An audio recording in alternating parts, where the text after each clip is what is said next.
This is TurnOneThoughtseize. I'm Ahren. And I'm Chris. This week, is Collected Company secretly terrible? Is Abbot of Keral Keep crazy bananas? Is Days Undoing even playable? We'll talk about these and many other things on today's TurnOneThoughtseize.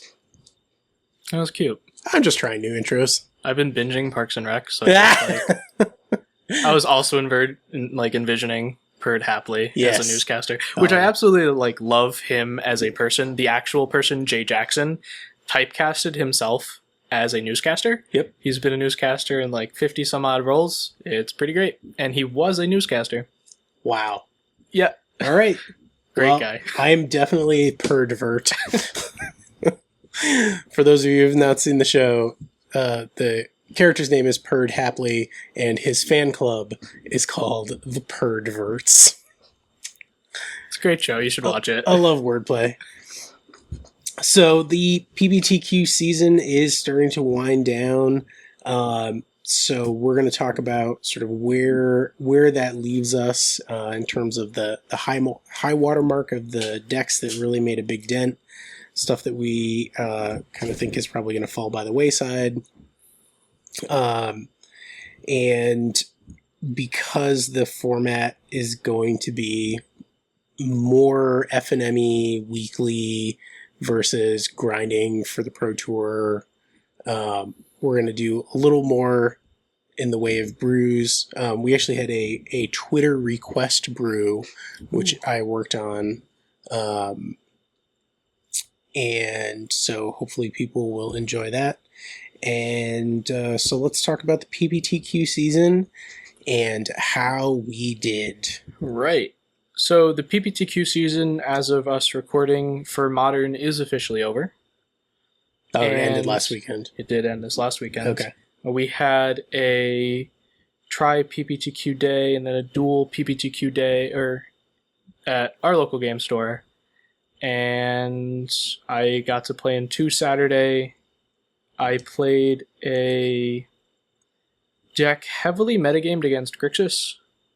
Seems like a good choice. And yeah, no, that's what I did. So I was playing a pile of cards that I wanted to play and jammed it for fun against friends who are competent Grixis control players, and I didn't drop a game in 10 games.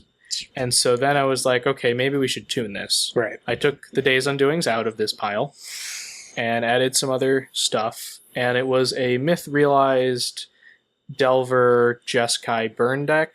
And it's just very hard for Grixis to interact with. And it's also kind of hard for Jund to interact with outside of Abrupt Decay. Mm-hmm. And Abrupt Decay is no longer an auto 4 of. It's kind of like a 3 of. Right. And it was also really good against burn.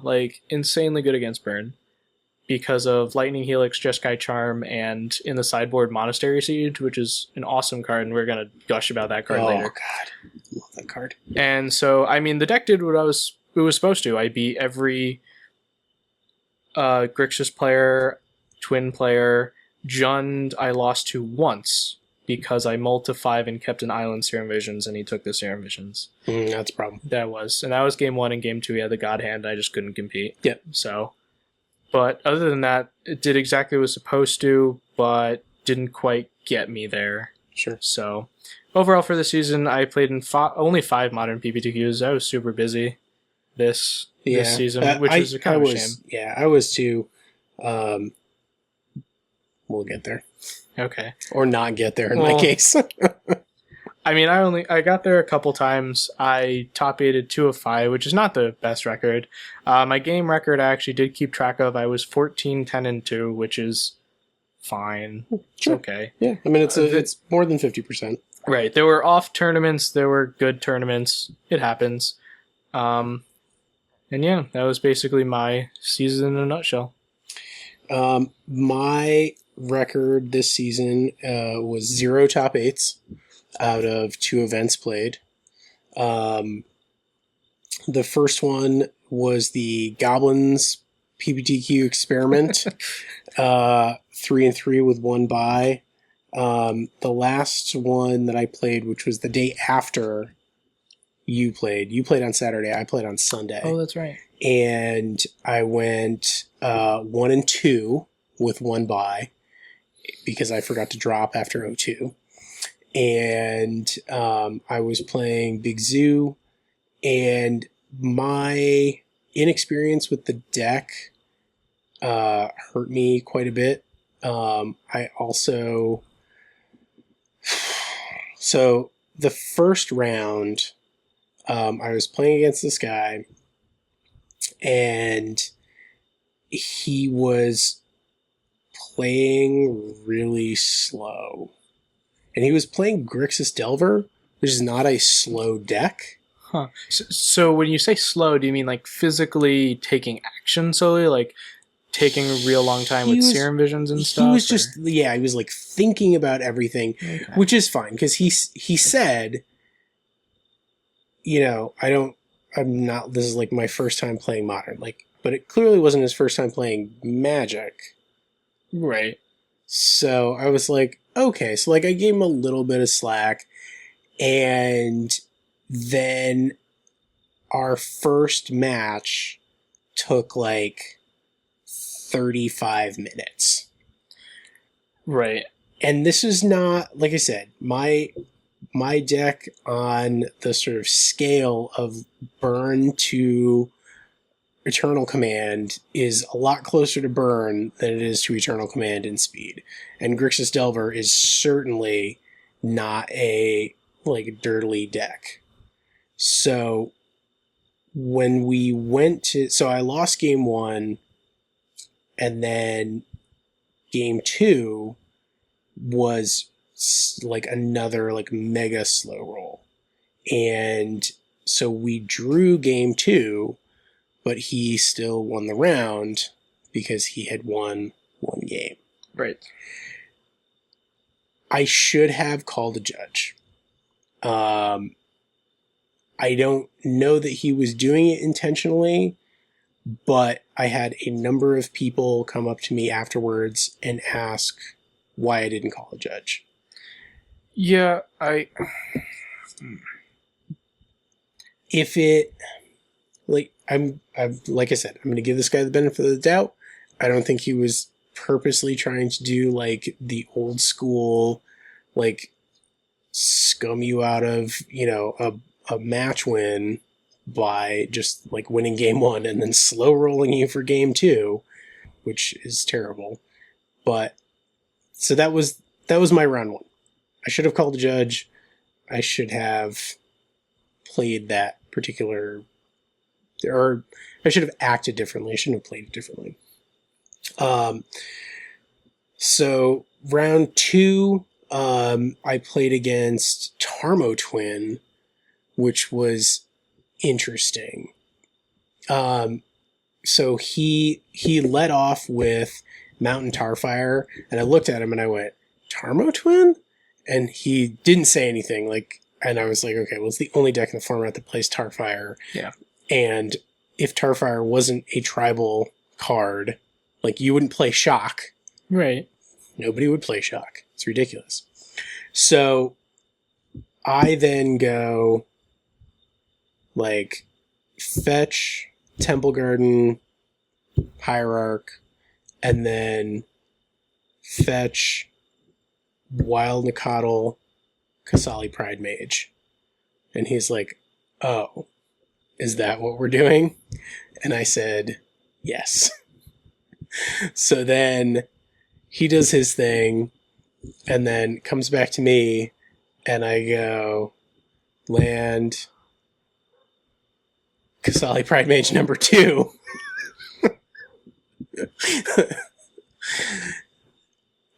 And he's like, I see. So I felt vindicated in cutting the 5th mana dork to add a 3rd Kasali Pride Mage back in. Yeah. And then I got the Knight of the Reliquary engine going, got some Thoktar beats in. I got him down to 1, and I had been diligently holding up Kasali Pride Mage mana for his inevitable twin. So he is at 1 life, he casts the twin, and then I punted the match because I didn't wait until he activated the Splinter Twin the first time before killing it with Pride Mage. You know, that's super awkward, though, because technically you can't not wait. Because once you let Splinter Twin resolve, Yep. you don't have priority until he activates Twin.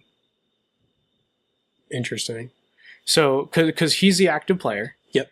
And you have said, okay, Splinter Twin has resolved and is enchanting Deceiver Exarch. It is now on him to do something, and you don't have priority to activate Kasali Pride Mage yet.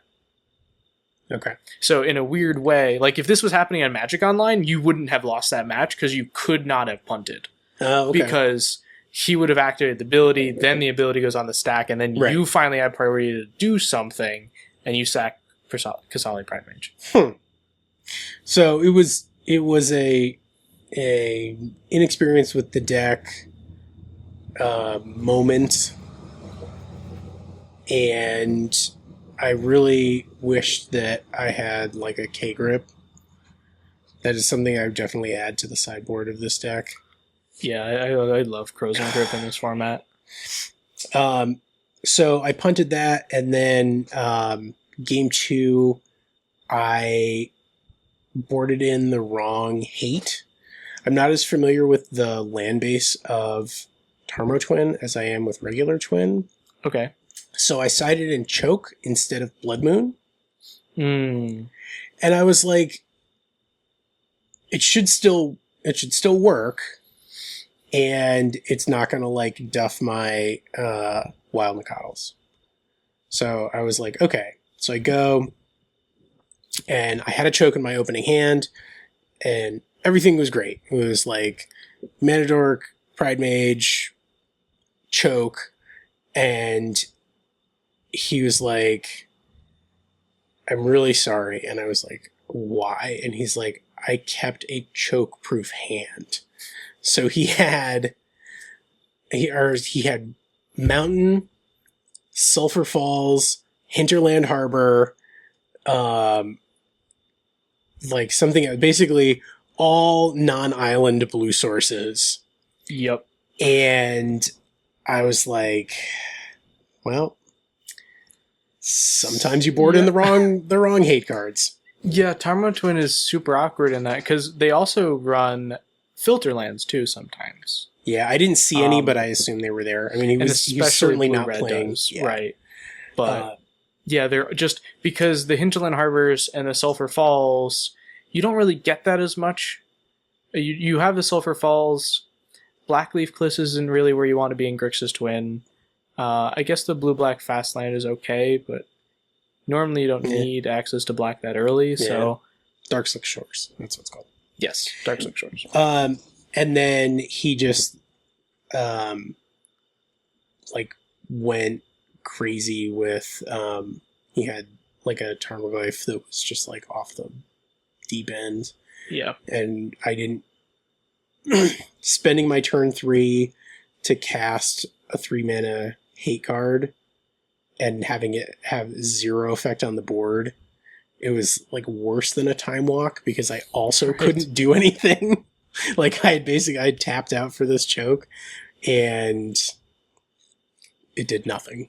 So all my creatures were tapped, all of my everything, right? Because I jumped, I jumped 2 to 3 with Mana Dork. So I was totally tapped out, and my only potential blocker was also tapped, and he was like 7/8, and I was like, oh great, well I guess I'm taking 7. Yep. And I mean, hey, Tarmogoyf gets there. No, it does. He totally gets there. But I definitely had that other game, and I was just like, I needed one more turn. Right. I do want to talk about the sideboard stuff, which we can kind of talk about the what did we learn? Yeah, it's been a kind of a long season where some mistakes were definitely made. Mistakes were made. I guess my main takeaway for a lot of people is to not metagame too hard. Don't try and guess what everyone's going to be playing and try to find the perfect 15 sideboard cards and the perfect 60, because you can never find the perfect anything. Now you can make some hedge bets. You can, for instance, play like Inzu. Making sure you have 3 Kasali Pride Mages is really good when you're expecting a lot of Affinity and Twin. Yep. Main deck incidental cards that don't interfere with your game plan, they're good to have. That's fine. But don't let metagaming influence your decision too much. It's much better to play what you know and play a deck that you can play well consistently, because that's really the thing. Like, Modern is an eternal format, sort of, in quotes. It's a non-rotating format, so you get to take the deck that you like and play it and play it and play it until you are one of the masters of that deck. And sometimes it's much more powerful to play a deck that you're really good at than to play the quote-unquote best deck. And I think a lot of people should take that a little bit more to heart, even in a spike scenario like a PPTQ. Sure. I mean, in the first event I was in, there was a guy playing red-green loam in the finals. Like, Yep. No smallpox, nothing fancy. Like, he added magmatic insight, and his win cons were seismic assault and worm harvest. Yeah, I was gonna say like worm spawning, but yeah, worm harvest, like the 5-mana sorcery with a retrace. Yep. That puts 1/1s for each land in your graveyard. Like, it was an attrition deck at its core.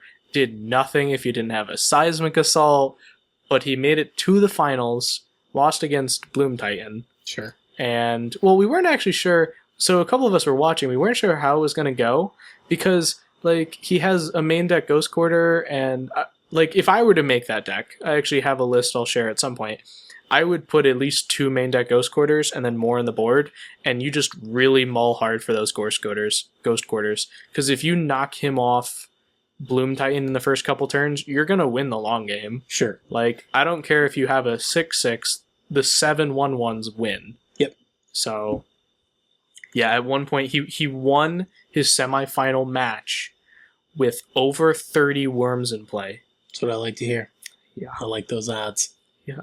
Just, you had to break out 2 spin down pre-release dies for the worm tokens. I love that.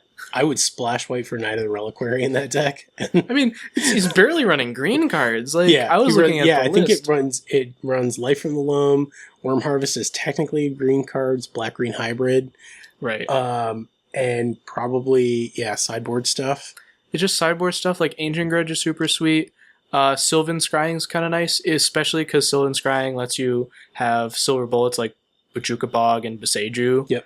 Like, but yeah, no, your green is so little. Like, you're basically mono red. Yep. And then you can also run manlands for beatdown. Like, play what you like. Yeah. No matter how spiky the environment, sometimes just being really well versed in your deck is enough to get you there. Yeah.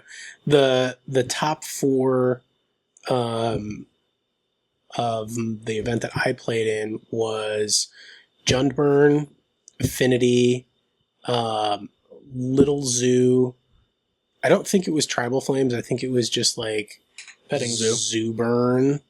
Oh, no, I think it was with Wild Nacatl. I think it was Burn with Wild Nacatl. Yeah, I played against that deck. And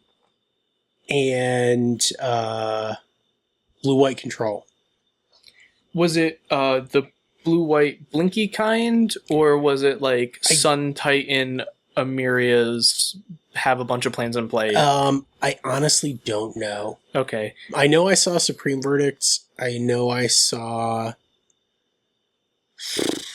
Yeah, I don't know. I'd have to ask. I can ask around, because I'm interested to know. But, like, Blue-White Control out of nowhere. Mm-hmm. Well, so that was actually something that we're going to talk about later when we get to, like, what's top tier right now. Supreme Verdict is really great right now. I played 2 in the sideboard of my Delver Myth Realized deck, because first of all, Myth Realized doesn't die to Supreme Verdict, and it's awesome. Yes. And being able to go turn 5, okay, Supreme Verdict, Myth Realized up to 6, activate Myth Realized, attack you for 6, is awesome. And it kills, like, even at 4 mana, killing a Gurmag Angler and Snapcaster Mage against Grixis Control is very powerful. Mm-hmm. So the things that I learned are the big time hosers, like Choke and Blood Moon primarily. People are already playing around them so hard that their value has gone down quite a bit. That was my experience. Yeah, we got an interesting email about that actually recently. Oh, did we? I didn't see it. It was about Blood Moon and Tech Edge and Ghost Quarter. Oh, that's right. I did Fulminator see that. Mage, Yep. Yeah, and all the different land hates. And yeah, Blood Moon is fine, but either decks can't run it or they're all playing around it anyway. And Tech Edge, Ghost Quarter, Fulminator Mage, if you can run it. If you're a red-black deck running Kolaghan's Command, you should be running Fulminator Mage. Right. And if not, Tech Edge and Ghost Quarter definitely get there. And even main deck copies of Tech Edge are very good. Yeah, so that was, I devoted 4 out of my 15 sideboard slots to just like slam this, win the game against a couple of decks. Ooh, and everybody was already just like loaded for bear. They were like, they saw a mountain and they're like, okay, game 2, fetch 3 basic lands, figure it out. Yep. Or they'd be like, oh, green, okay, great, you've got chokes on the side. So I think there's a good opportunity right now for people to explore other options that exist for hate cards or sideboard cards. And I think I would encourage people to look for sideboard cards that make your deck better versus making your opponent's deck worse. Because I think that's where some of the percentage comes from. Like, I'm not saying don't run Blood Moon. Like, if you can run Blood Moon, run it. Because you're going to come across a Tron player and you're just going to be like, oh, sweet, free round. Yep. But you can't be... Like, if I had it to do over again, I probably would cut the chokes. Because all the blue decks are like... They have your number. They know that you are playing choke, and they are playing around it. Like, some people are playing around it game 1. They're just like, I don't need all this crazy stuff. So they'll just, they'll get out like their first shock and then just fetch basics for the rest of the game. Yeah. And then whatever they draw is whatever they draw. The exception to that is Stony Silence. Like, Stony Silence is the equivalent of Blood Moon for Affinity, but the only way that they can play around it is to try and kill you before turn 3. Which they can do. Well, you can land it on turn 2 too. Yeah. Like, playing it on turn 2 is fine, especially in Zoo. Like, I would just slam it as soon as possible. Yeah. They're on Thoughtseize out of the board, I guess.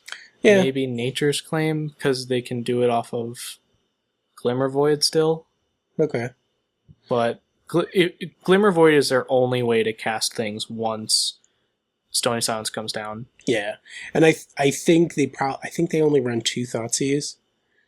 Yeah, it depends on the list. So, you figure if you're boarding into 4 pieces of Affinity Hate and they've only got 2 Thoughtseize, then you got a pretty good shot. Yeah. I am going to continue to play the Naya Zoo list, the big Zoo list, as is, with small changes. So, like, I'm going to try and test one thing at a time.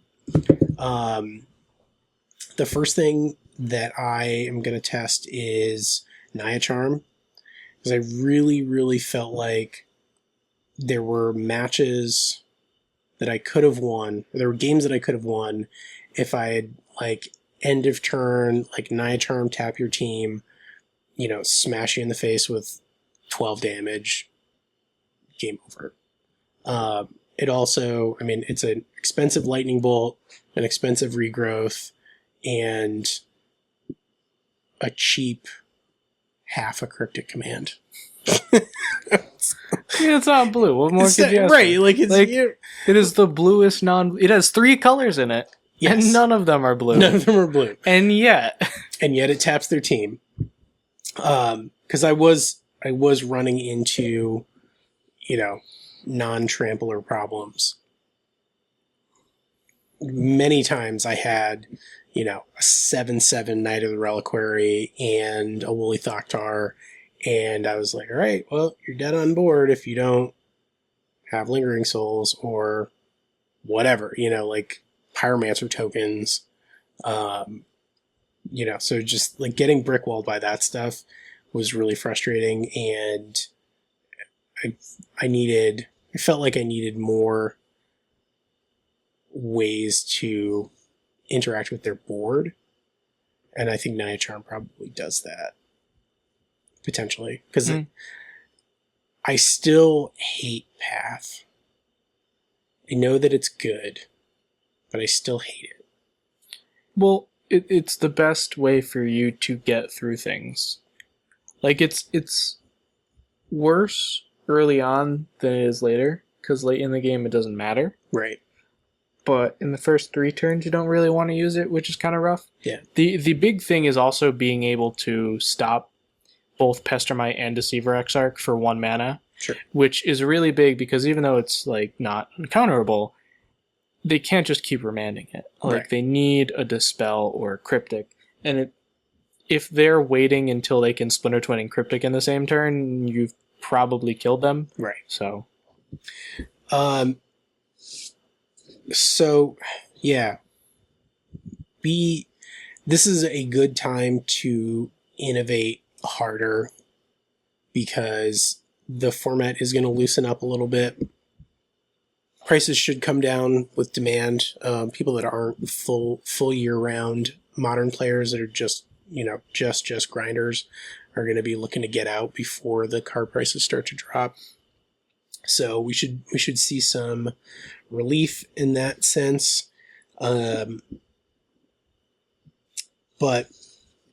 you know, the other stuff, is Collected Company secretly terrible?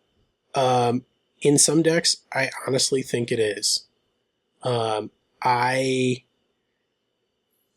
People were so afraid of Collected Company that I played against exclusively blue decks in that particular event, and out of the 4 or 5 times that I tried to cast it, it resolved once, because they either dispelled it or, you know, countered it in some way.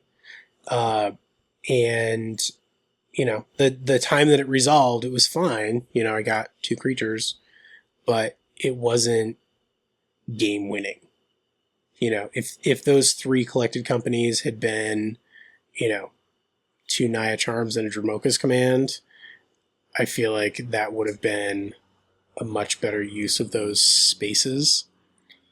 Well, the problem is with the deck, what the card's actually doing, because Zoo is not a Collected Company deck. It's a Zoo deck. It's a creature deck. It is not trying to Collected Company for value. Collected Company is its anti-control card, anti-Jund card. Like, it especially shines probably the most against Jund, where they have pretty efficient answers to all of your threats between Terminate and Abrupt Decay. And Grixis Control is kind of the same way. Their main answers are Terminate. Yep.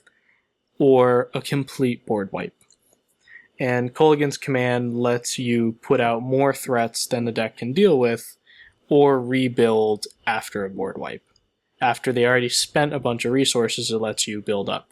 Collected Company is like not even the 3rd or 4th spell you cast. It is the 3rd from the last Like it is to close out a game that has been going on. That's why it's only a 3 of to begin with. You want to see exactly one copy every game, and that's it.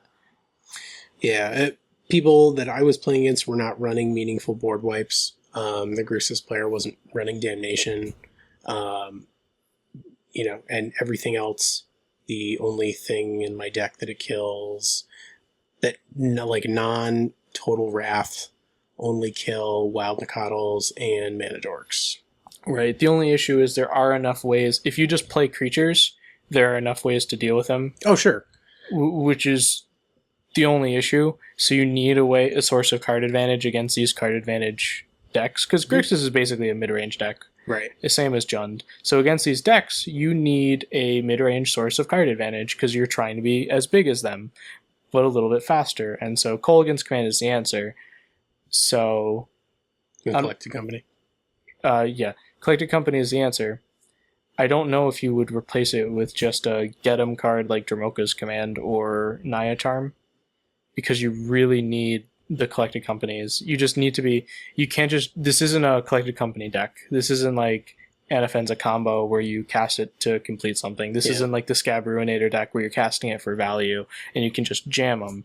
You only have 3, and it's one of the last things you do in the game to close it out. Yeah, I don't know. I'm probably at if I get to play this week and my Evolutionary Leaps actually come in, maybe I'll give that a shot, because it's another way to blank the removal. I mean, a little bit. You still have to cast something. Sure. Which means it's in the same issue as Grixis. In Jund, against Jund is probably better, but Collected Company is also just really good against Jund anyway. Yeah, I'm not sure. I felt like I wanted to be a little bit more low to the ground, and Neither Reliquary was such an all-star. Like, I cannot say enough good things about that card. That I think one of the creature swaps that I will try is Step Links, because they work very well together. I mean, yeah, you don't want to just... I don't think you want to tap Knight just to make Step Links bigger. No. But you still... If you definitely add Step Links, I feel like you need to hit 12 fetches or not. Yeah, that's fine. Or not run Step Links, but... Yeah, because between, running... If I run 12 fetches and Step Links, that gives me a good... early game, or at least a stronger early game, because I did have a lot of problems with the 2-drops, playing the 2-drops on turn 2 in a non-utility sense. Tapping out on turn 2 to play Kasali Pride Mage was not thrilling. Oh no, that's all. The 2-drops in the Zoo deck are the worst cards. So I wanted to either get better 1-drops or better 3-drops, and sort of remove as many of the 2-drops as I could. Yeah, because both Kasali Pride Mage and Scavengers don't really do much on turn 2. The only good turn 2 play in Zoo is basically Tarmogoyf. Yeah. Or Mana Dork into a 3-drop on turn 2. Right. Which is why Collected Company is being in the deck, because you just want a Collected Company to hit 2 Knight of the Reliquaries, and that's game over. Well, unless they have Lingering Souls. Or Pyromancer tokens. You kill them next turn. Pyromancer tokens were actually my big thing that I ran into, because you could replenish them. I can get through Pyromancer. Sure. If I have a bolt. Or Path. Or Dromoka's Command. We already have 8 removal spells that can kill it. Sure. I didn't always have them. Well, that's the first step of Magic. Draw better. No, always have it. Yeah. And you also broke the second rule of Magic. Never not have it. Sure. Well, while I'm perfecting my ability to always have it and never not have it, I will make some tweaks to this deck to make it run a little more smoothly in the way that I sort of would like the flow. Well, that's the other thing too, because I was talking about Zoo, because I ran it in just a weekly to get some more experience with the deck again, and I was talking to someone after it, and the deck as it is, the list that was tuned by like professional players, it's still clunky. Like the draws are awkward, sometimes it's super powerful, sometimes it doesn't do anything, and that's not exactly where you normally want to be with this type of deck, and it's because of Collected Company that you can just stumble into really good things, or you stumble into correct draws. And the deck is very good, the list is very good, but one of the cool things about Zoo is that you can just tweak it to your playstyle. For instance, right now, maybe the Petting Zoo low drop variant's better. Maybe the deck wants Goblin Guides and Step Links instead of Kasali Pride Mage and Scavenging Ooze. And Mana Dorks. Yep. So, is Abbot of Keral Keep crazy bananas? I believe he is. I believe that his home is Jundburn, and I believe that in Jundburn he is crazy. To be able to go turn 1 Goblin Guide, turn 2 Monastery Swift Spear, Pump Spell, turn 3 Abbot, Spell, turn 4 Spell, Pump your team, you're dead. Game is over. Was this an actual list you saw someone playing, or? It was, somebody had asked me about Jundburn after we talked about it, and I monkeyed around with like one of the burn lists. I switched it over to Jundburn, made those changes, and then I shaved a couple of things to get, I think it was 3 Abbots. I don't know that I went all 4. Okay. And in just like goldfishing on my phone, I was pleased because I was, he always did his thing. Like at worst, he was like cycling a land draw that you didn't need. Right. So even just that, like that, the card advantage of fixing your draws, semi-fixing your draws, right, was totally worth it. And then to have another prowess threat in addition to Swift Spear, with a deck that's so full of cheap spells, is great. Right. I honestly, I don't know if Days Undoing is even playable. It didn't show up anywhere. Like, anywhere.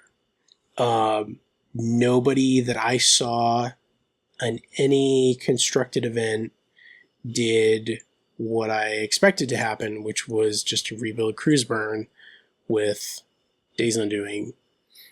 And I don't know if people just are afraid of it and don't want to like spend the money. Well, the price has also been dropping. The price is about $10 a piece now. Okay. I do know people that have tested it. Okay. I know people who've tested it in Affinity, for example. Sure. And it was okay. I think Is it better than Hangerback Walker in Affinity? Yes. Really? From what I heard, someone cast Hangerback Walker once, and it was okay. Like, it was... That was a huge... because the finals for the PPTQ that I played in was Affinity versus Blue-White Control, and he specifically said that he brought Hangerback Walker in against control decks, and it was like win the game all-star. Because here's the thing. Hangerback Walker against control decks is the same thing as Voice of Resurgence and Kitchen Finks in green decks. It's just a threat that has to be answered twice. And it's a little bit better against the control decks now since they're not running as many sweepers. But in all actuality, they're running Anger the Gods. So there are still sweepers. Sure. The big thing with Hangerback Walker is if you can get the kind of pseudo combo going of Hangerback Walker and Steel Overseer, right, which puts more counters on Hangerback Walker, which then when Hangerback Walker dies, you can then Steel Overseer and make all the Thopters 2/2s, and that's a big deal, but it's very slow. Hangerback Walker is a very good card. It's also a very slow card, and it really is only for against removal heavy decks. So to me, it seems fine, and I definitely agree. Like that's what the card is for. Like it's a sideboard card. You bring it up against control decks when you know the game might go to turn 6. But the other way to beat control is by not letting the game go to turn 6. Sure. Like always plan A, win as fast as possible. Right. Like I don't know if you want to purposely make your deck slower and bank on it. So it depends. I feel like as a 1 or 2 of in the sideboard, like it's fine. Oh, totally. Like you sometimes have those hands where you just have a ton of mana and nothing to do with it, and dumping it into Hangerback Walker is a really good solution. So I mean, having Hangerback Walker come down as a 2/2 or a 3/3 is really good. Yep. But it's not like it broke the deck. No. Or anything like that. It's fine. Days Undoing, it's kind of the same way. I think the problem with Days Undoing right now is you don't want to give your twin opponent 7 cards. If it wasn't for that, if there was somehow something weird happens at Wizards and they get rid of the Splinter Twin deck, then it becomes a little bit better.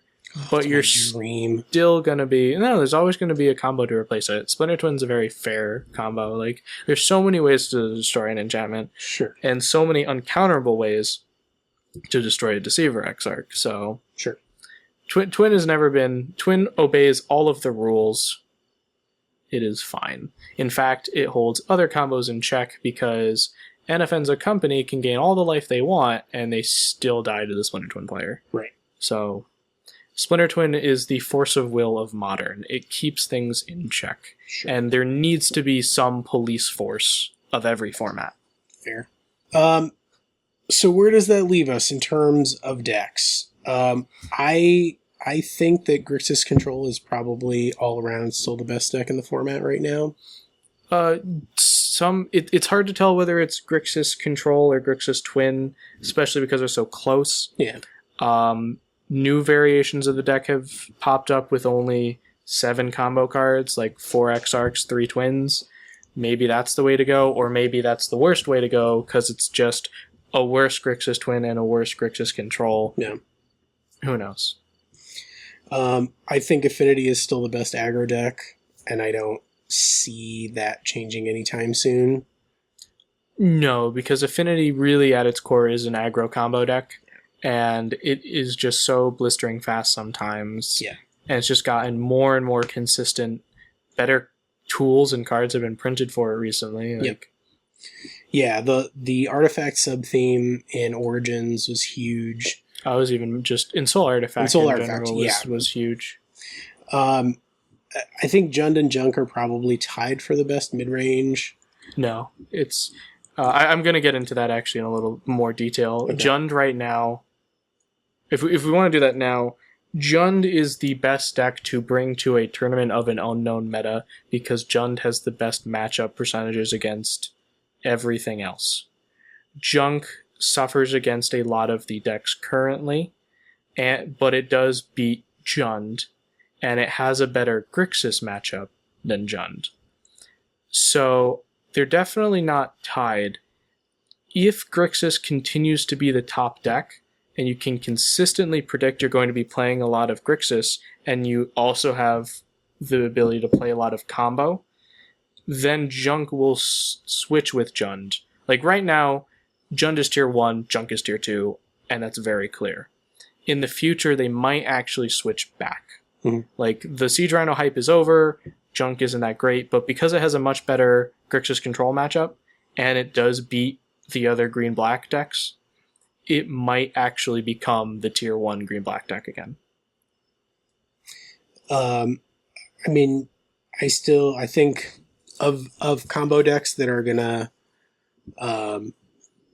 survive the next Pro Tour banning. I don't think there's any argument that Twin is the most consistent combo deck. Yep.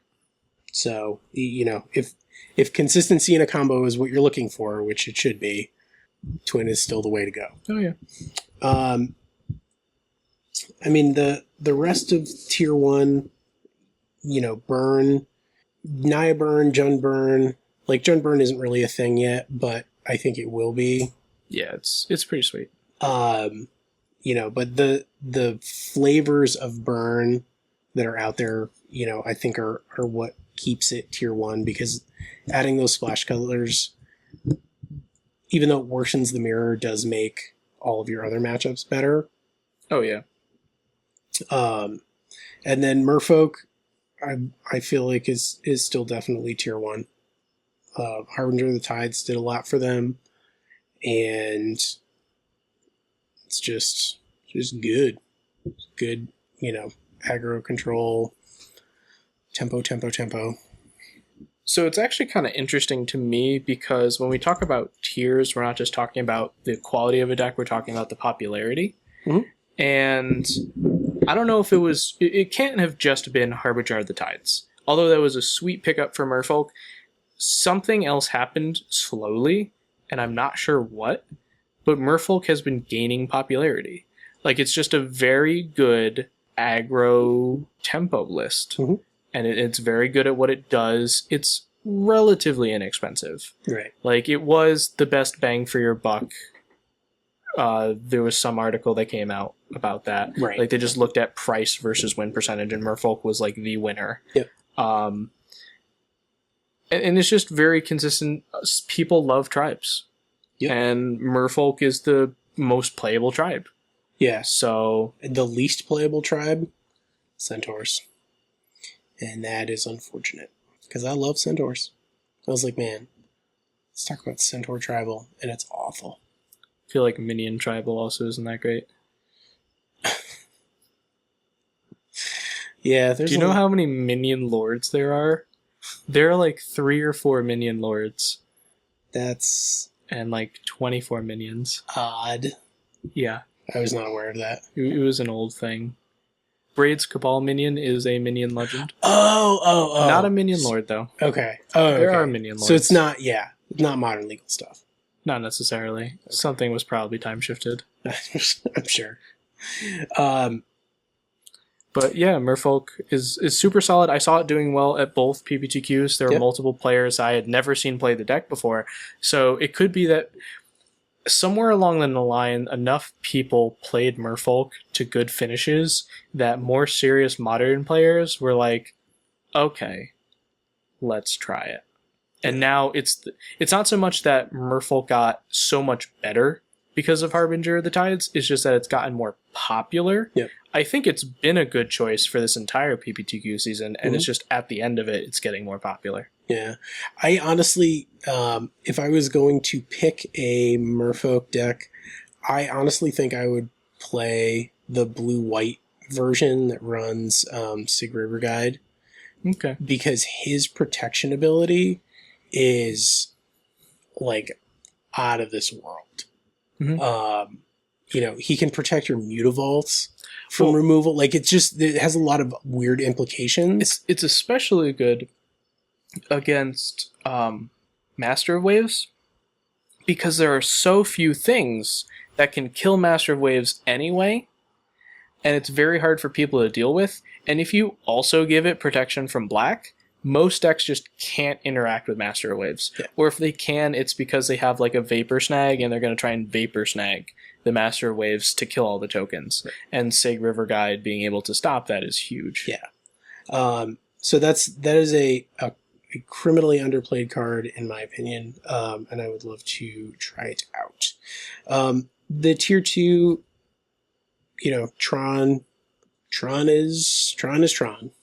It goes up and down. It's certainly been down in the past. Right. I think it probably got hit harder than Affinity by Colligan's command. Yeah. Because Affinity just has so much velocity that, even the 2-for-1 of like shock you, blow up your artifact is like, okay, yep, great, you're dead. Right. Whereas something like this, something like Tron, you put out your Oblivion Stone and you're like, this is my path to victory, and they're just like, on your upkeep, discard, blow up your Oblivion Stone. Yeah. Bad. No, Tron has some interesting things going for it, because it goes so over the top of a lot of the control decks and the mid-range decks. Like, Jund just can't beat it. It is so hard to beat Tronda's Jund. Yeah. You have to have correct sideboard, knowledge of the matchup. Assuming you're playing against a good like red-green Tron player, Sure. you have to be on your game and draw really well, and also probably have them draw not so well. Yeah. And then you stand a chance. That being said, it suffered a bit when there was so much Blood Moon in the format. Sure. But now with Twin and Control going to the Grixis build and Blood Moons being replaced with Fulminator Mage, it's actually worse, because Blood Moon was actually not the best card to board in against Tron. It never is, because they'll just play Wormcoil on turn 6. Yep. And you're a Grixis control deck, and you're like, well, I can only remand it so many times. Right. And Blood Moon is not good enough. And if you're not playing counter magic, well, turn 6 Wormcoil Engine might just kill you. Mm-hmm. So Fulminator Mage in the format has really brought Tron down a lot. Yeah. Junk, which we already talked about. You put Bloom Titan in tier 2. I mean, I put it in like tier 4.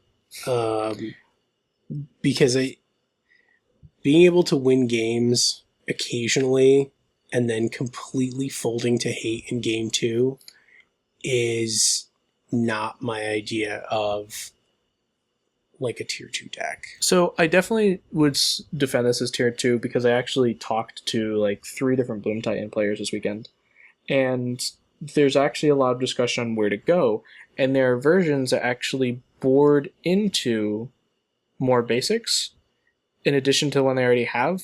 They also now board in enough things against Blood Moon that they don't fold to Blood Moon anymore.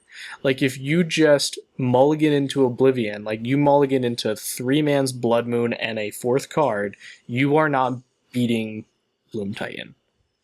It's like, that's not good enough anymore. Right. So I would still defend it at tier 2, because they just have more game, and it's not like they win sometimes. The deck is very consistent. So it's just the turn 2 and turn 3 kills that aren't consistent. Sure. And honestly, sometimes you don't go for the combo. Sometimes you just get to ramp into a turn 3 or turn 4 Primeval Titan, and that's enough to kill your opponent. Mm-hmm. So there's a lot to it. A lot of them are boarding into Thrag Tusks. One person even mentioned they now run... they changed up the win cons to be more Hive Mind based, and they also include one Dragonlord Jamoka now. Okay. And Dragonlord Jamoka in that deck is also a huge, just new ball game. Like, can't be countered. If you have, like, if you land Jamoka's command and you have like the Sunhome Fortress and you give it haste, so now you're like getting attacked in the air for 7 that you can't interact with, is huge. So I feel like, if you asked me a month ago, I'd say Bloom Titan was maybe a little bit below tier 2, but now that the deck has shown that it's adapting and isn't ruining the format, I think it's a tier 2 deck. Okay. Because it's also popular enough. Like, it's posting results. It won the first PPTQ that I played in. Mm-hmm. And it is popular enough to be considered tier 2. I still think they should ban Hive Mind. And the argument now even more makes it more compelling is that the deck will clearly survive without it because people are developing it more. I think that the harm or potential harm that Hive Mind does to the format is worth getting rid of it. Because it won't kill this deck. That's true. I mean, it's the same. I don't think either side of the argument is very strong. It's the same thing as Twin. Like, you can say that banning Splinter Twin wouldn't kill the deck because they still have Kiki Jiki. But it's not really accurate. No, it's different because you can't interact with Hive Mind. You can use discard to take it away. You can use... Sure. I guess, if anything, I feel like... Because if they land a turn 3 Hive Mind, and then you go anything instant speed, they go pact, you lose. Yep. Like, Yeah, so then I'll budge a bit and say it's more defendable than Splinter Twin, but I don't know if it's that big of a problem. I mean, having a way to interact with Amulet of Vigor is also huge. Or simply remanding Summerbloom for a couple turns might give you enough time to either win before they do or get the Hive Mind out of their hand. I don't like how few ways there are to interact with it, but like the same thing can be said for a lot of cards in Modern. There are not enough ways to interact with the turn 1 Thoughtseize that completely ruin your entire hand. sure. There are not enough ways to interact with top control. So The first rule of this podcast is you don't talk about top control. I will not refer to it by its real name. I will talk about it on occasion. No, it's fine. I mean, I still think it's a bad deck. You know, like it completely folds to Stony Silence. Mm. Like that is the epitome of like gotcha gimmick. You're like, I got you game 1. Oh, you bored into Stony Silence? Well, let's just go on to game 3. Oh, you landed Stony Silence again? I feel like they mull into Inquisition at that point. Even so, You have to. if you've got 4 slots of Artifact, if you've got 4 slots for Affinity, which most people do, you are boned. There's just nothing. Yep. So yeah, I mean, would the world end if Hive Mind went away? No. I still feel like it's fine. Like, because it's not like or the ban Hive all, or Mind ban all cover. the pacts. That would make me happy. No, because the packs are just fine. Like, they're just good Magic cards. Yes, and without Hive Mind. Well, there are a lot of decks that play some of them fairly. Like, Yes. there are decks that play Summoner's Pact. There are decks that play Slaughter Pact, especially. Yeah. Just as completely fair Magic cards, Yep. and they're great. Absolutely. But They get 100 times better without Hive Mind. well, It's a dirty combo. some people are angry at Collected Company being a 1-card combo. It's not a 1-card combo. It requires other cards by definition. Casting Collected Company and hitting 2 Birds of Paradise is not going to win you the game. You might. If you have Gavin Township, anything is possible. And also, yeah, just going back to Zoo really quick, I think the correct lands are definitely Keswick Wolfrun and Gavin Township. I think so too. I like the idea of Sunhome Fortress, but getting bricked by tokens, it was a real issue for me, and Double Strike doesn't change that. Right. So I looked at Skarg Rage Pits. It doesn't give a power boost, but it gives trample.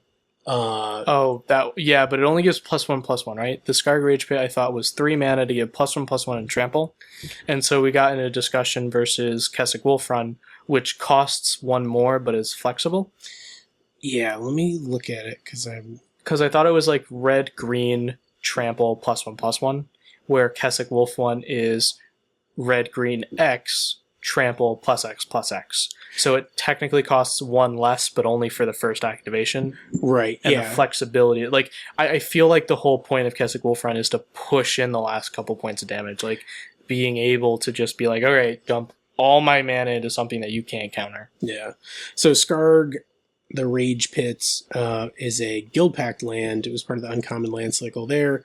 It comes into play untapped. You tap it for 1 colorless, or red-green tap. Target creature gets +1/+1 and gains trample until the end of turn. So it's like the toughness bump is good. It's cheaper to activate than Gavany Township or something like that. I'm not against trying it. I mean, it's 70 cents that I'll gladly spend to Sure. have an interesting card. So the other one is Slayer Stronghold, because it'll gives haste and vigilance.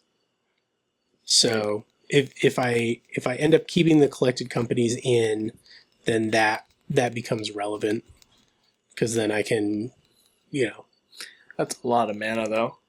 Slayer Stronghold? No, I think it's only... If you collect a company at the same time. Oh, sure. Because then you're at, like, quote-unquote 7 mana, because when you activate lands, don't forget about the opportunity cost of activating the land and not using it for mana. Right. So, like, Slayer Stronghold, I thought was red, white, and tap. It's red, white, tap. So that's, like, 3, and then you need 4 for collect a company. So if you have 7 lands in play, you can collect a company and Slayer Stronghold and do nothing else. Red, white, tap gets +2/+0 and vigilance and haste. Yep. So, it's once again, this is only 50 cents. Right. It's a double bulk rare. Plus you're 1 card closer to completing Bloom Titan. Yep. Yeah, just bang out all those cheap ones first. Don't do that. That's not how you build decks. I don't decks at all. Normally we tell you to buy the lands first, but don't buy the 50-cent lands first and not have the $40 lands. Right. Because the 50-cent lands are never the ones that make the deck work. Tier 3, Zoo, yeah, probably. I mean... Well, once again, this is... So I wrote Tier 3 down in our show notes. It's really more so like Tier 2 decks that aren't very popular right now. Yeah. But they're competitive enough that you should keep them in mind. Don't put sideboard cards into your deck for these decks, but ask yourself, like, what cards already in my sideboard or that I have access to will also potentially make these better. Yep. Yes, no one sideboard for Zoo. Nobody. Just don't even worry about it. Well, and if you're in the Northeast, just leave all those cards at home. Right. You won't need them. So, for an example, when I was looking at this Myth Realized Delver deck for this weekend, originally I had 3 Anger the Gods and 2 Supreme Verdicts, and after playing enough matches, I realized I really wanted the 2-2 split, and I went with that, and I'm very glad I did, the 2 Supreme Verdicts on the board. Now, that didn't change my deck all that much. I didn't make that change just because of Zoo or any deck in particular, but it's a slight edge that I'll have when I go up against decks I'm already expecting that are Tier 1 and Tier 2, and also these other quote-unquote Tier 3, or this is more like they're clearly developed, people already have the cards and concepts, you might see it, it's not very popular. Right. Like, you're not going to see 6 Zoo players at a 30-man event. No. Just not going to happen. So don't particularly put a card in your board like, this is for Zoo. Just look and see, is this split of cards correct? Is this okay? Could this be something better? Yeah. Should this Rending Volley be a combust so I can hit a really big or slightly bigger Knight of the Reliquary? And the answer is yes, because that card will wreck your face. Yes. Blue-White Red Control, I would probably call that like Blue-White X Control. Right, so Blue-White X Control I put on the list because it has a really good matchup against Grixis. Okay. That's basically the end of the list. So you might start to see this pop up more. Straight blue-white is a really awesome budget option. I'd actually like to talk about it in a future episode because there are a couple variations. There are a couple builds like below $200 that I know a guy that has played the like Pilgrim's Eye, Sun Titan version of the deck forever. And it's just been a deck for years. Yep. And now it's just fine to play it. Like, it's a fine pick. Yep. And Elves, man, they had a minute. Like, they had a crazy minute where they were living the dream. And I think the people that picked up Elves that really, really liked it will continue to play it. And the people who were like, Elves is the new overpowered hotness, are going to be like, this is not as overpowered as I wanted it to be. Right. Like, it's only good. People who are like, I don't want a deck that's good. I want a deck that's the best or whatever, are probably going to drop it. Right. It's just not a good spot in the format to run a deck that has so many cards that rely on you having a board state and a bunch of other cards. Yep. It has a goblins-esque problem. Yep. In that way. Exactly. I missed Collected Company combo in tier 2. Collected Company, obviously we've talked about it a ton. The reason that deck is tier 2 is because it is not as good as Pod, and that is A-okay. Well, the real reason is because it's not quite popular enough yet. It's picking up. I feel like this will be tier 1 soon. I think it'll get more popularity. The deck's very powerful. It does take some getting used to. I personally know about 2 people that are currently learning the deck and have played it at 2 or 3 weeklies and are still kind of fuzzy on it because there is a lot of sequencing with it. Right. But the deck's really powerful. You get some insane combo draws. Mm-hmm. The ability to go infinite for both life gain and damage is huge. Yep. And I feel like the list is refined enough that people can pick it up with confidence and take it to a tournament and take it down. There have been a couple local PPTQs that have been won with NFN's combo. Like we said, the tier system is also a popularity contest. The deck isn't popular enough yet. It's very much going to get there. Okay. So let's talk about our brews. I don't know what you had. The main one that I worked on was the listener brew request, which is a non-blue aggro control deck. So I wonder. I wonder if this really means literally non-blue, or does it mean not counterspell oriented? Let's see. Let's take it to the tweets. It says. I mean, I know what the tweet says. The tweet itself says. Well, but the people don't know. We can. You already read it, I thought. No. Okay. I mentioned it. I didn't read it word for word. All right. Go ahead. Oh, do you want me to read it? All right. Do you want to do it together? Sure. At T1Thoughtseize, can you brew aggro control / tempo without blue? And the answer is yes.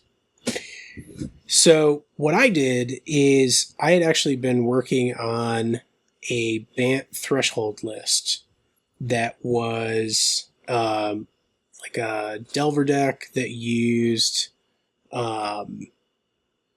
it was sort of an older style like aggro control deck. So then because the non-green clause or the non-blue clause was added, I went in and I looked at what could I take out in blue and replace and just go straight green-white. So the list that I came up with for green-white threshold was 4 Step Links, 4 Tarmogoyf, 4 Knight of the Reliquary, 3 Managorger Hydra, and 3 Mystic Enforcer. Mystic Enforcer is the only threshold card that is legal in Modern. It was time shifted from Odyssey. Mystic Enforcer is 2, a green, and a white for a human nomad mystic. He is a 3/3 with protection from black, and as long as you have threshold, he gets +3/+3 and has flying. Threshold is when there are 7 or more cards in your graveyard.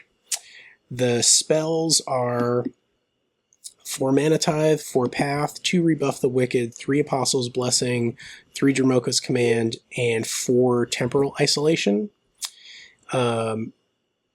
Temporal Isolation, people probably aren't familiar with. It is an enchantment for 1 and a white that has flash.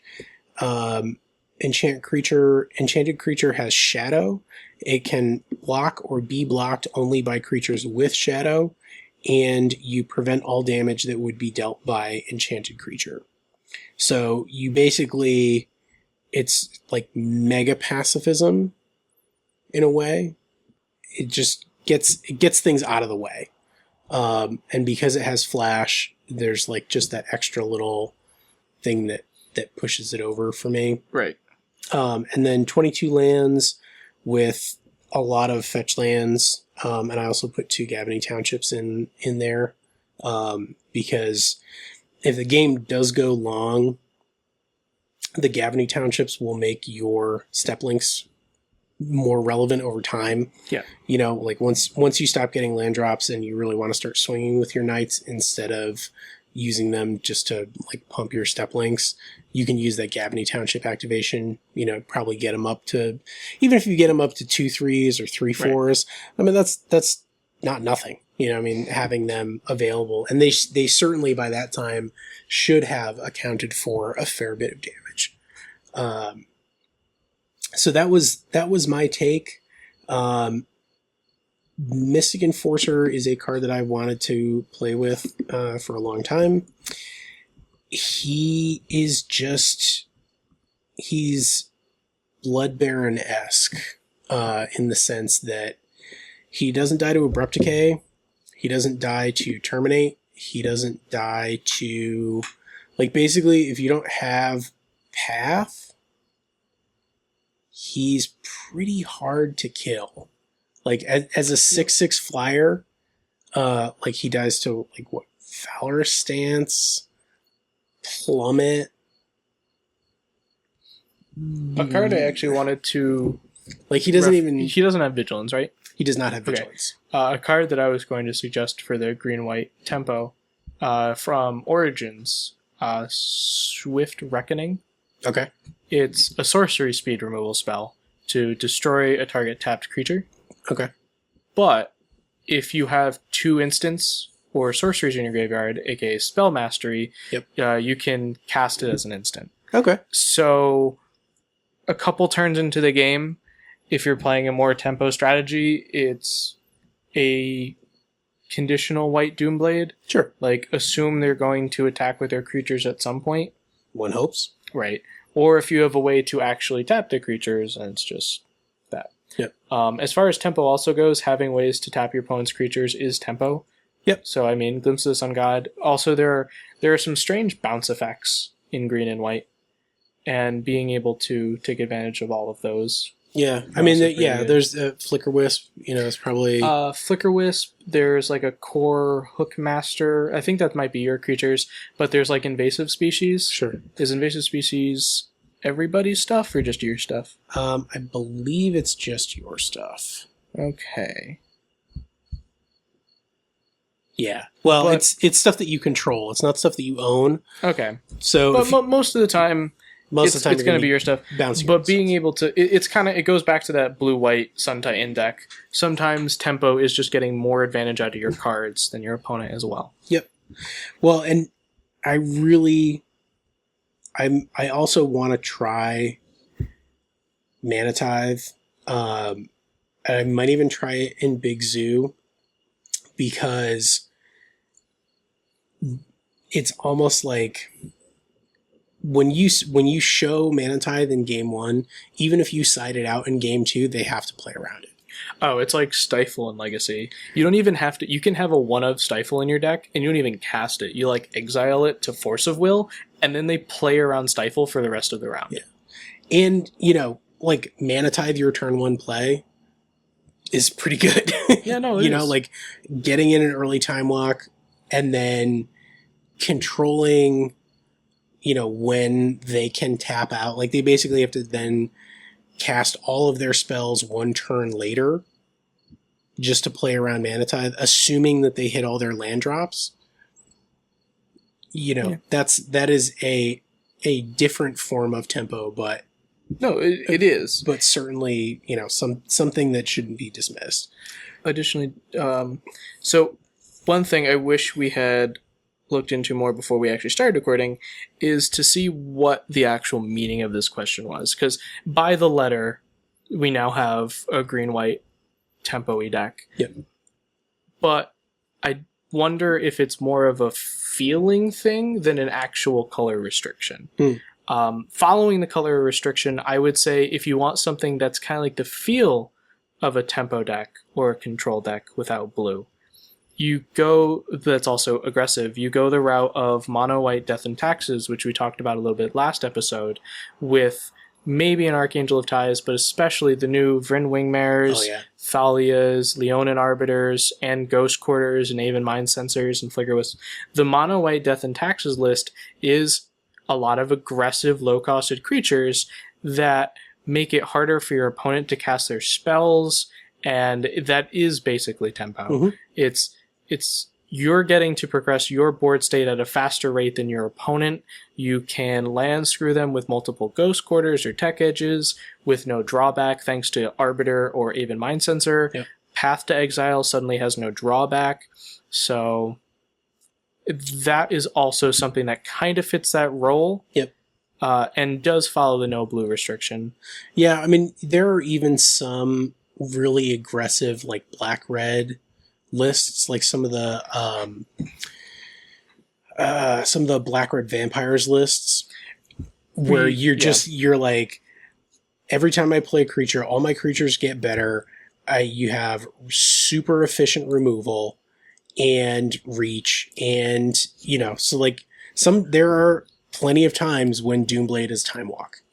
Right. One really good thing to remember is that if you're just looking to not play blue and you want like the Delver of Secrets feel, what you're really doing is you're sticking mana efficient, aggressively costed threats and then protecting it. Mhm. And you don't have to do that with counter magic. You can really do that in like the red black shells. You do that with hand discard. Yep. You play your cheap creatures that get better throughout the game with your other creatures, and the whole time you're controlling what your opponent is casting via Thoughtseizes and Inquisitions and everything else.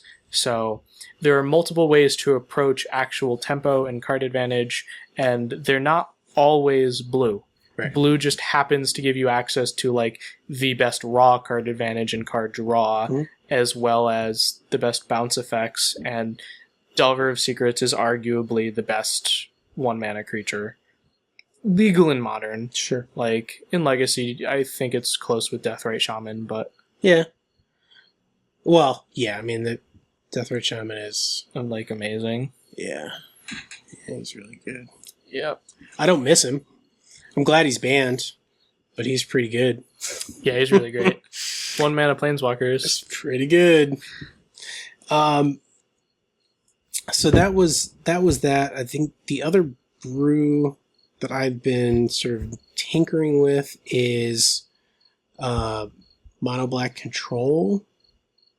Oh, I did make a blue black mill deck with Painter Servant. It's Painter Servant, Undercity Informer, Balustrade Spy, and Sphinx's Tutelage. So really just... Well, Painter Servant doesn't even, like, help. Sure it does. Sphinx's Tutelage that much, because lands still break it up super easy. Right, but you have Undercity Informer and... Sure. Okay. And Balustrade Spy to do the same thing. Yeah. So, like, you get them to a land, you let them draw that land, and then you just go right back into it. Because it has instant speed draw spells. Right. So being able to run Peak and Visions of Beyond and even Thought Scour, like, you should be able to get them pretty quickly. Right. Now, that said, don't run this deck. Why? But if you want to play a blue-black mill deck that doesn't require Glimpse the Unthinkable at $20-something a pop, if you ask nicely, I will post this blue-black mill deck, and you can try it out. And I'll cry a little bit inside, but it is a good idea. I mean, or you can just add Glimpse the Unthinkable and Archive Trap to that deck. And it gets even better. Yep. The mono black control deck that I was looking at, or that I sort of tinkered with today, is 2 Tassigers, 4 Gurmag Anglers, 4 Bump in the Night, 4 Inquisition, 4 Rack, 4 Thoughtseize, 2 Geth's Verdict, 3 Profane Command, 1 Drown in Sorrow, 4 Liliana, 3 Rakshas's Secret, 3 Siphon Life, 1 Languish, 4 Bajuka Bog, 4 Majoring Network, and 13 Swamps. So the idea behind this deck is basically burn, control their hand, burn them a little bit with Bump in the Night, and then, build up counters on Majoring Network for like a crazy profane command and close it out. Rakshasa's Secret is it's 3 mana for half a Blightning and 2/3 of a Dark Ritual for a Delve creature. So it's an automatic 2-for-1, and you get 2 free mana to Delve. I like this card a lot. Siphon Life, because I'm running 4 Thoughtseize, having Siphon Life available is good, because each Siphon Life basically gets you the life back for one of your Thoughtseizes. So I don't know if it's good, but it's interesting. I've had Majoring Network on the brain. Okay. So I was looking for something in black that would take advantage of having a lot of colorless mana, and that thing is Profane Command. No, that's true. Profane Command is a very good card.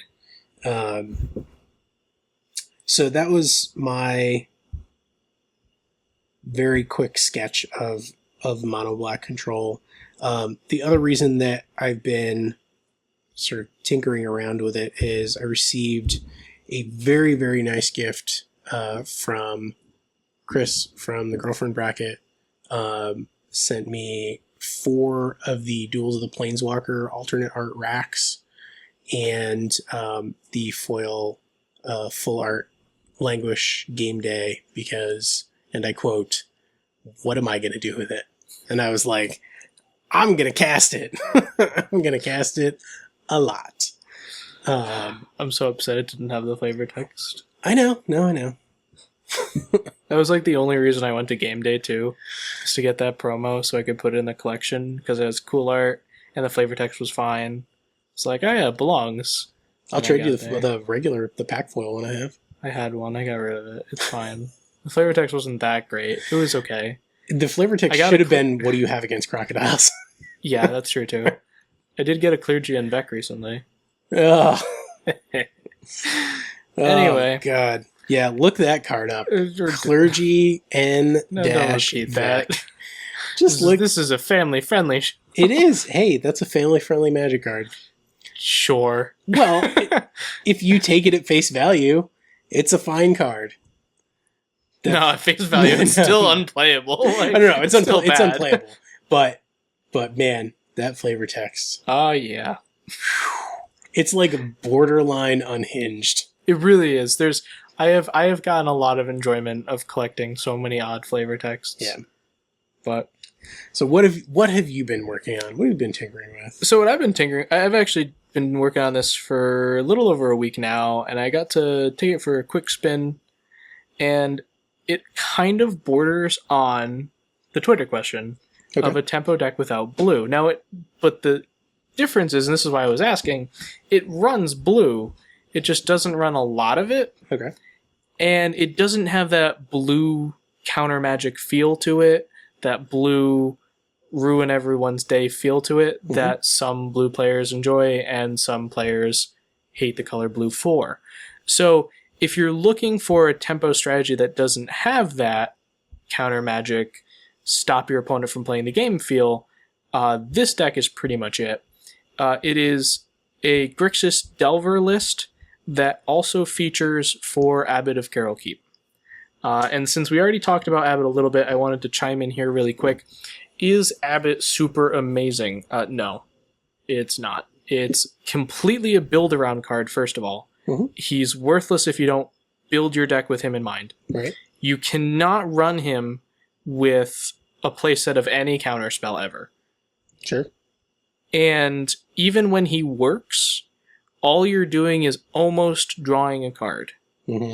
It's not like Tarmo Twin runs Elvish Visionary to draw a card.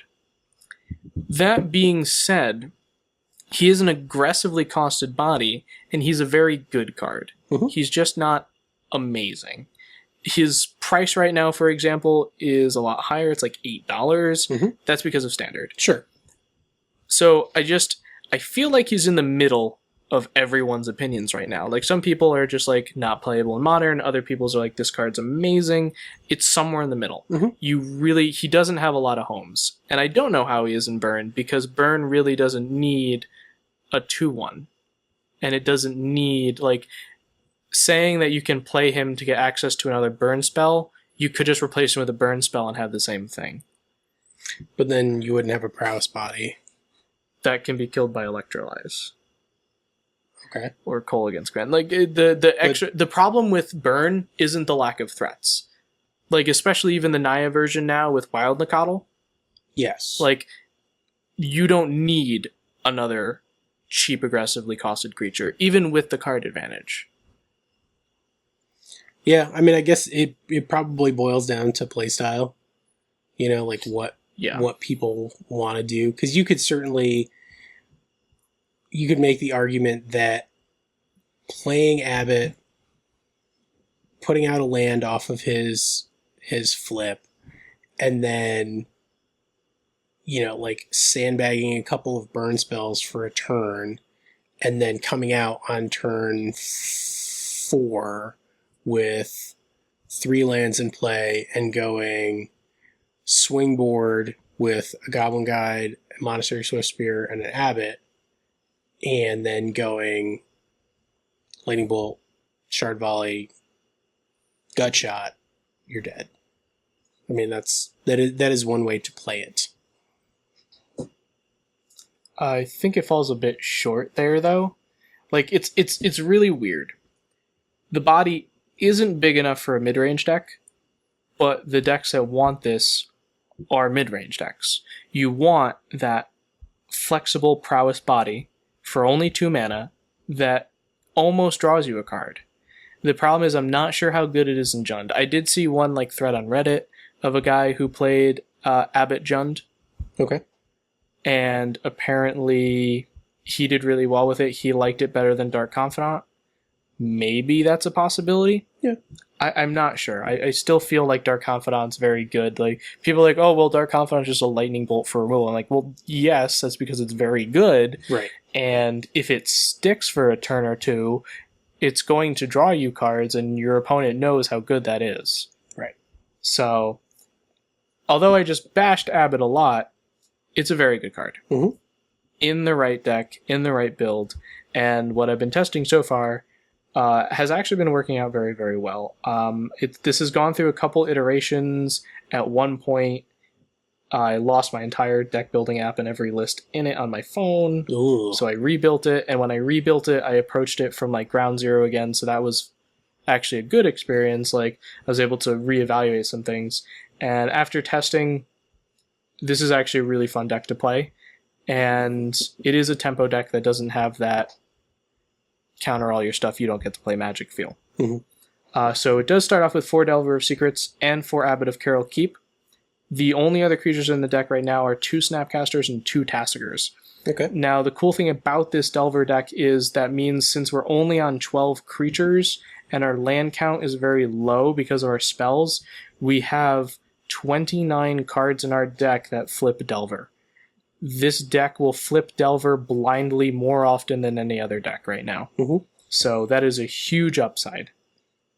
For actual spells, we are running 3 counterspells, because counterspells are awful with Abbot of Keral Keep, but we don't want 0 access to them. Mm-hmm. Because Kolaghan's Command and Cryptic Command are so powerful, we're running 2 Dispels, because it's just a great way to answer that, as well as answering Collected Company.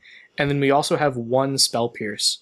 This can be a Spell Snare, but I kind of wanted a Spell Pierce because most of the time we're trying to hit their removal spells. Yeah. No, I think Pierce is better. Yep. In this deck anyway, I feel like it's better. The rest of the stuff is all non-counters. It's 4 Gitaxian Probes, 4 Serum Visions, and 4 Thought Scours. Now, when I looked at Abbot of Keral Keep and I was trying to build around him, I realized some of the more powerful things you can do is actually play him into a cantrip. Sure. Playing Abbot of Keral Keep into a cantrip and turning him into a Serum Vision effect for 3 mana is great. because now you don't have to waste your next turn actually drawing Serum Visions. You get to do it right now. You get to draw a card off of Abbot and then set up your draw for next turn. And Abbot into Serum Visions is just actually really powerful in Modern. Additionally, Thought Scour and Gataxian Probe are great. I actually love Abbot into Gataxian Probe because then Abbot is a 2-mana 2/1 that says pay 2 life, draw a card when it enters the field, and everyone would play that card. Yep. Like, that is just a great card. So, and look at your opponent's hand. Right. Why not? Just because. So Abbot into Gataxian Probe, Serum Visions, Thought Scour are all super powerful. Yep. We're a Grixis deck, so we're running 4 bolts. Yep. The 2/1 body on Abbot is very small, so we need better ways to close out the game. Delver will only live so long. Abbot can only attack through so many bodies. So we run 4 Lava Spike. Okay. Right now, this is a flex slot. It might turn into 2 Lava Spike, 2 Thoughtseize, which is another possibility, which leads us into our next card. It runs 4 Inquisition of Kozilek. Sure. The problem with Abbot is the lack of ability to run counter magic, because you can't play the reactive game. And one of the best proactive tempo cards is Inquisition of Kozilek. Because, like a counterspell, it's a 1-for-1. You're normally getting what you want. Yeah. And instead of having a counterspell to protect your Delver of Secrets, you can just rip a removal spell out with Inquisition. And also, just like Serum Visions, Abbot of Keral Keep into Inquisition is just a really, really powerful effect. Yeah. And it's been great so far. Like, that is why, and that's why I almost want to go and cut 2 Lava Spike for 2 Thoughtseize. Yeah. And the last couple cards in the deck are actually 2 main deck Terminate, because that's all I really could fit. It's a really bad flip off of Abbot, because they might not always have a creature. Yep. But it's one of the best removal spells in Modern right now. Oh, yeah. It's super efficient. It only costs 2, and I put the other 2 in the board just for those matchups where you want more Terminates. Yep. So I feel like that was a good catch-all. For the land base, we run 19 lands, of which we have 10 fetches, a mix of Bloodstained Mires, Pluto Deltas, and Scalding Tarns. If you needed a budget build for this, you can function on 8 fetches, and instead of the extra, you can run 4 Pluto Deltas and 4 Bloodstained Mires. Because you're not so counter magic heavy, you really only need 1 blue source. Mm-hmm.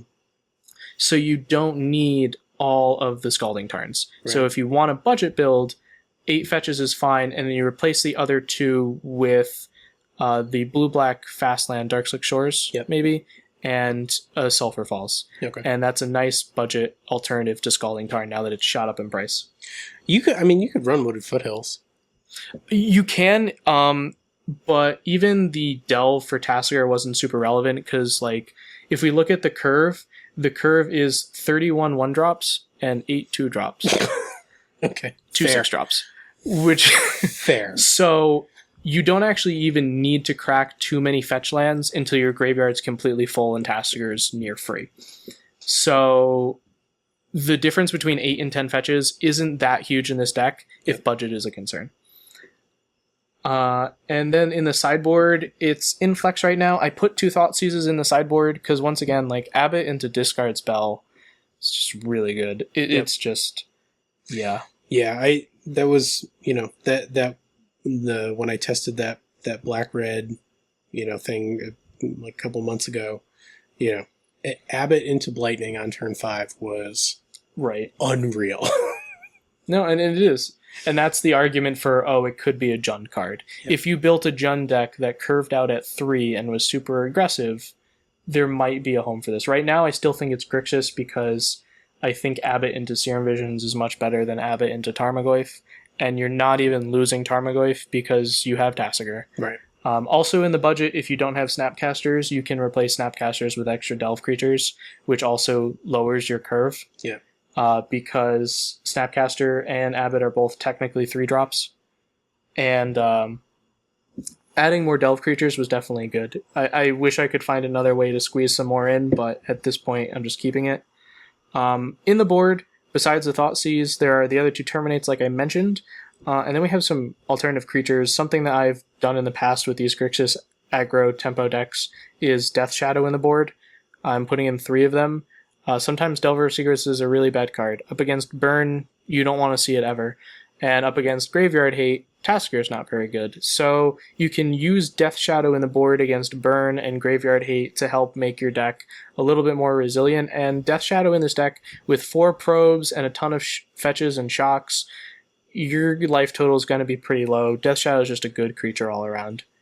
I also have 2 Rending Volley for the twin matchup, and sometimes white creatures have 4 toughness. Yep. And 2 Spellskite, because Spellskite is a really important card, and you should probably be running 2.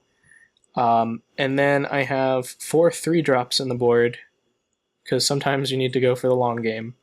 I have 3 Fulminator Mages, which this deck can't run Blood Moon at all. Right. I actually forgot to mention, like, the basic land is 2 island, 1 mountain, 1 swamp. This deck absolutely needs the 1 mountain, because sometimes you need to be able to fetch a red source.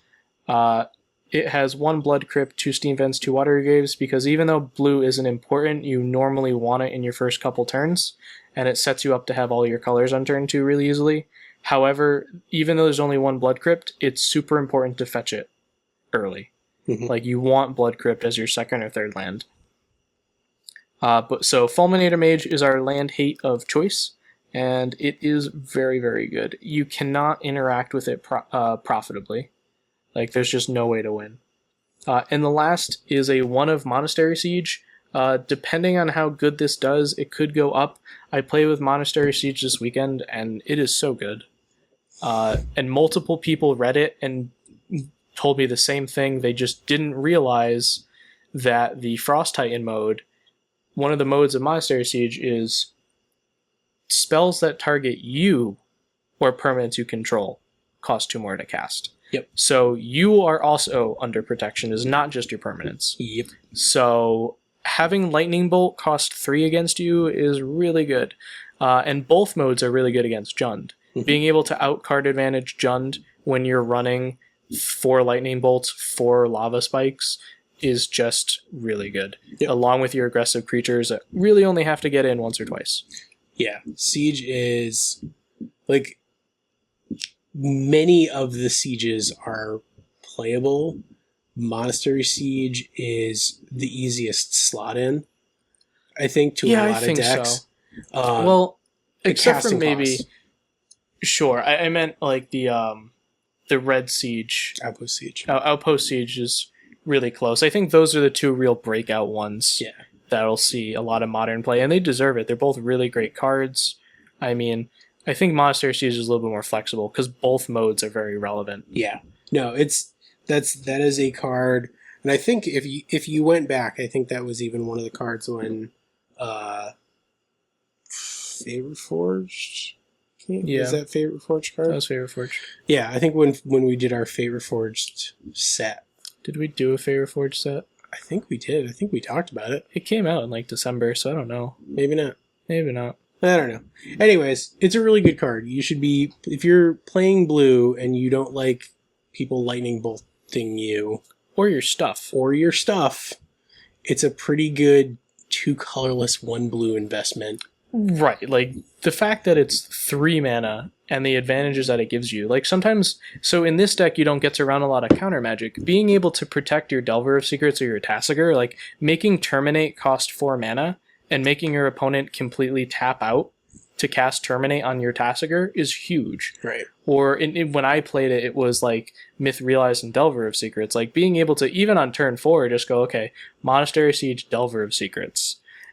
They would have to tap out just to bolt the Delver of Secrets, and no one wants to do that. Right. And that's if they left all 3 mana open and have the Lightning Bolt. Mm-hmm. So, and then there is the thing up against Burn, like, they just can't kill you. Like, it's not instant stabilization. A Tarkus command still gets around it. Yep. But pretty much everything else, they just now have to deal with. Yep. Including their creatures. Like, yeah. No, it's good, man. It is a really good card. I think that is everything that I have for this week.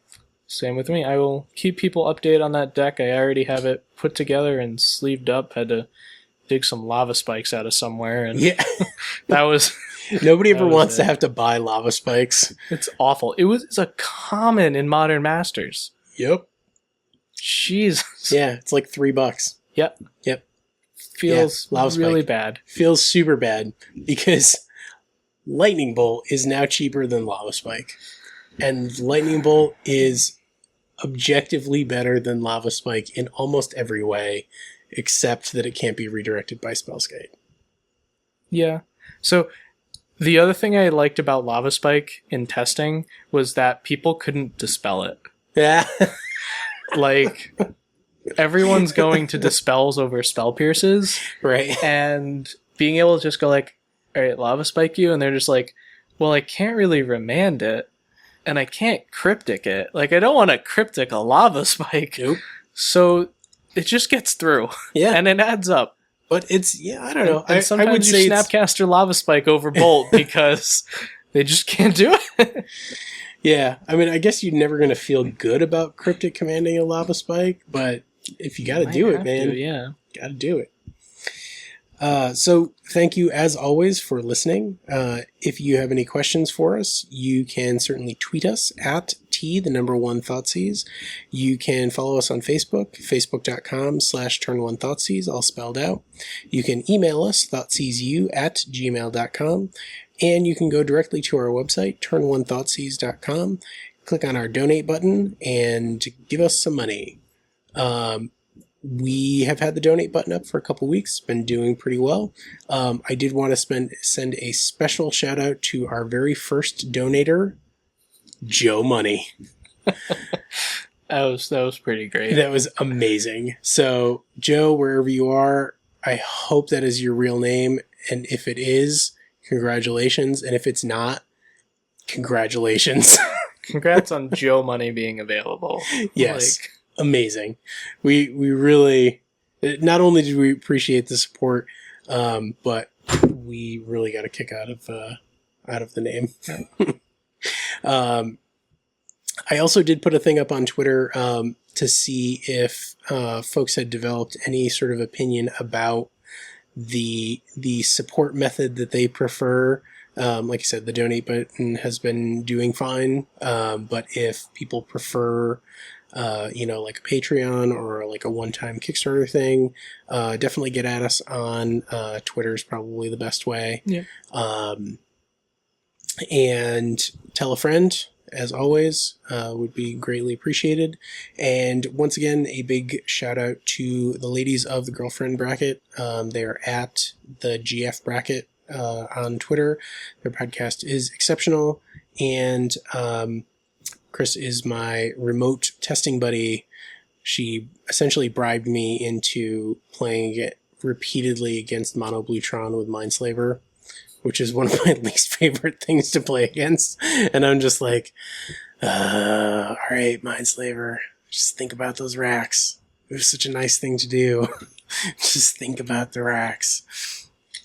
I just like when your opponent smugly asks, "Can I see your sideboard?" Yeah.